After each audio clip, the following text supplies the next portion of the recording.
আগামীকাল ত্রয়োদশ জাতীয় সংসদ নির্বাচনের ভোট গ্রহণ, সেই লক্ষ্যে আজ কেন্দ্রে কেন্দ্রে ব্যালট পেপার সহ নানা সরঞ্জামাদি বিশেষ নিরাপত্তায় পাঠানো হবে। নির্বাচনের সার্বিক পরিস্থিতি জানবো রংপুর থেকে। সেখানে আছেন আমাদের সহকর্মী সরকার মাজহারুল মান্নান। যাচ্ছি তার কাছে। মাজহার, কেন্দ্রে কেন্দ্রে সরঞ্জাম পাঠানো কখন শুরু হবে এবং নিরাপত্তা সহ সার্বিক পরিস্থিতি কেমন দেখছেন আপনি?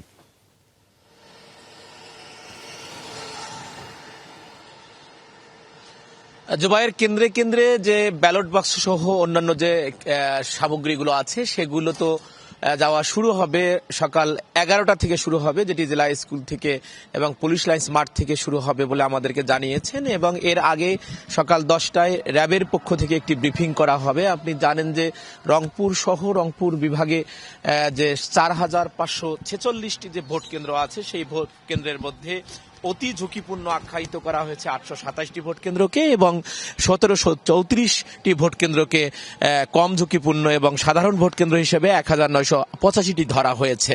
এবং রংপুর মহানগরের কথা যদি বলি, এখানে 204টি ভোট কেন্দ্র আছে, এর মধ্যে 121টিকেই ধরা হয়েছে, অর্থাৎ রংপুর 3 আসনে ধরা হয়েছে এখানে ঝুঁকিপূর্ণ কেন্দ্র।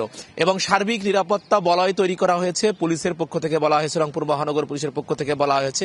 শুধু এই যে নগরী যে আছে, এই নগরীতে প্রায় 1408 জন তারা জনবল নিযুক্ত করেছেন বলে তারা জানিয়েছেন। এর বাইরে রংপুরের রেঞ্জের ডিআইজি জনাব আমিনুল ইসলাম তিনি যেটি বলেছেন যে প্রত্যেকটি কেন্দ্রে স্ট্রাইকিং ফোর্স অন্যান্য যা যা প্রয়োজন সমস্ত কিছু তারা এরই মধ্যে মোতায়েন করেছেন। রংপুরের যে বিজিবির যে রংপুর সেক্টর কমান্ডার জনাব শফিকুর রহমান তিনিও বলেছেন যে এই রংপুরের যে 4টি জেলা আছে, এই 4টি জেলাতে প্রায় 3000-এরও বেশি সীমান্ত সহ প্রায় 3000-এরও বেশি বিজিবি মোতায়েন করা হয়েছে। সেনাবাহিনীর টহল অব্যাহত আছে। আনসার, এপিবিএন সহ প্রত্যেকটি যে আইন শৃঙ্খলা বাহিনীর যে প্রত্যেকটি পোশাকি এবং অপোশাকি যারা আছেন সবাইকে এরই মধ্যে নিযুক্ত করা হয়েছে। আপনাকে যে তথ্যটি দেই যে প্রশাসনের পক্ষ থেকে যেটা বলা হয়েছে যে সর্বোচ্চ নিশ্চিদ্র নিরাপত্তা বলয় তারা তৈরি করেছেন এবং তারা রাজনৈতিক প্রভাবমুক্ত থেকে এই ভোট সম্পন্ন করবেন এবং কোনো ধরনের তাদের ভাষায় যে ন্যূনতম, মহানগর পুলিশ কমিশনারের ভাষায় ন্যূনতম কোনো কেউ ব্যত্যয় তৈরি করার চেষ্টা করলে তা কঠোরভাবে তারা মোকাবেলা করবেন এবং নির্বিঘ্ন উৎসবমুখর ভোট তারা উপহার দিতে চান এবং এটা তাদের জন্য চ্যালেঞ্জ, তিনি সেটি বলেছেন। আরেকটি তথ্য দিতে চাই যে রংপুর বিভাগে সর্বমোট 235 জন প্রার্থী রয়েছেন। 29টি, এর মধ্যে 29টি দল আছে এবং 33 জন স্বতন্ত্র প্রার্থী আছেন এবং নারী প্রার্থী আছেন 8 জন। আমি যদি আপনাকে একটা তথ্য দেই, এর মধ্যে রংপুরে আছে 45 জন, পঞ্চগড়ে 15 জন, লালমনিরহাটে 22 জন, দিনাজপুরে 40 জন, কুড়িগ্রামে 28 জন, গাইবান্ধায় 40 জন, নীলফামারীতে 27 জন এবং ঠাকুরগাঁয়ে 20 জন আছেন। আরেকটি বিষয় আপনাকে বলি, আপনি জানেন যে দীর্ঘ উন্নয়ন বঞ্চনার শিকার হয়েছে এই রংপুর অঞ্চলের মানুষ। সে কারণে এবারের ভোটকে ঘিরে তাদের অন্যরকম একটি চাওয়া আছে যে তারা দীর্ঘ বঞ্চনার হাত থেকে মুক্তি পাবেন এই ভোটের এই গণতান্ত্রিক পরিবেশ ফিরে আসার কারণে। তাদের ভাষা হচ্ছে এরকম যে এখান থেকে শহীদ আবু সাইদ জীবন দিয়েছে, 24-এর আন্দোলনকে ত্বরান্বিত করেছে, 1971 সালে মহান মুক্তিযুদ্ধে শহীদ শঙ্কু সমাজদারও এখান থেকেই প্রথম রক্ত দিয়ে সেই স্বাধীনতা যুদ্ধকে ত্বরান্বিত করেছিল 1947 এবং সর্বক্ষেত্রে এখান থেকে আন্দোলনের অগ্নিস্ফুলঙ্গ উঠেছে, কিন্তু সবসময় বঞ্চিত হয়েছে এই রংপুর অঞ্চল। এই তিস্তা মহাপরিকল্পনার মাধ্যমে রংপুর অঞ্চলের যে 2 কোটি মানুষের জীবন এবং জীবিকার যে প্রশ্ন যেখানে আছে, সেই মহাপরিকল্পনা নিয়ে বিগত সময়ে শুধু আশ্বাসের বাণী শুনেছেন কিন্তু কোনো ধরনের উদ্যোগ হয়নি। সর্বশেষ যে ইন্টারিম সরকার, তাদের আমলেও এটি চিঠি চালাচালি হয়েছে, 1 জানুয়ারি সেটি উদ্বোধন হওয়ার কথা ছিল কিন্তু সেটি হয়নি। সে কারণে এই যে তিস্তা ইস্যুটি কিন্তু বিএনপি চেয়ারম্যান তারেক রহমান, জামাত আমির শফিকুর রহমান সহ যারাই এখানে নেতৃবৃন্দ এসেছেন সবাই তারা কিন্তু এই তিস্তা ইস্যুটিকে বলেছেন যে তিস্তা মহাপরিকল্পনাটি তারা বাস্তবায়ন করবেন।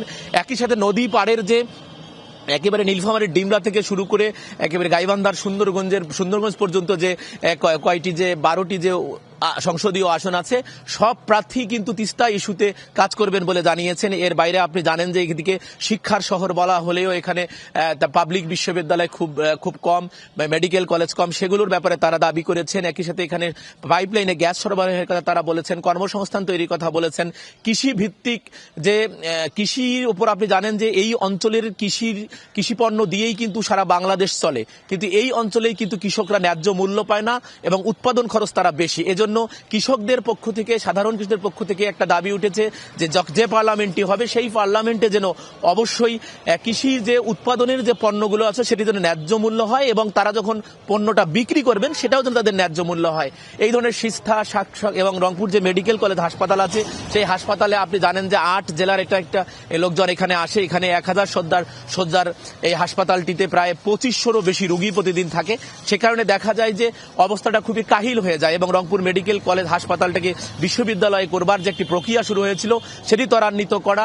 এছাড়াও আপনি জানেন যে এখানে হাড়িভাঙ্গা আম হয়, জিআই পণ্য, সেই জিআই পণ্য হাড়িভাঙ্গা আমের যে এখানে সেটি একটি সেটাকে ধরে এখানে কৃষি বেস ইন্ডাস্ট্রিজ তৈরি করার একটা দাবি উঠেছে।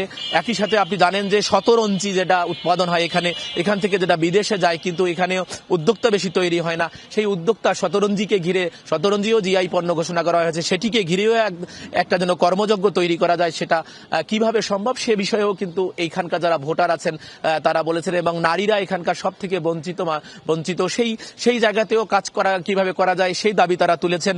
আপনি জানেন যে সারা বাংলাদেশের যে কর্মসংস্থান জন্য যারা বিদেশে যান, রেমিটেন্স যোদ্ধা আছেন যারা, তারা এই রংপুর অঞ্চলে সব থেকে কম, এই রংপুর বিভাগের যে 33টি আসনে সব থেকে কম।